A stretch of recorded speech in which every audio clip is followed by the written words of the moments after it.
It's a humble request for you guys to like, share, and subscribe.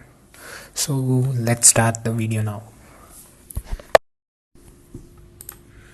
Let's go to Google Chrome and give download Visual Studio Code for Mac.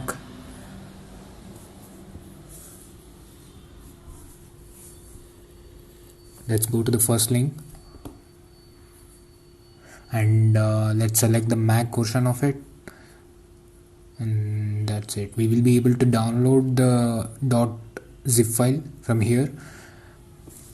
So in order to use in the computer like Mac system, so we can unzip the file, and we will be able to use that. We'll wait for some time.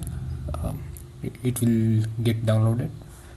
So I think it finished the downloading. So let's go into the downloads folder now, and so when we double tap on that Visual Studio Code, so it basically opens.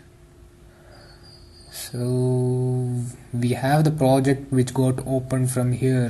Let's do npm I think the package.json and the node modules for the React application is missing. Let's do npm I for this, which basically installs all of the libraries which is present in the package.json in React application, and which also creates package lock.json and node modules. Let's give some time for it to get downloaded. So modules just got created and package lock.json just got created.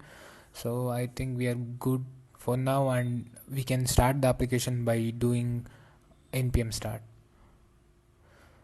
So in port number 3000 we can see the application got opened. Thanks for watching.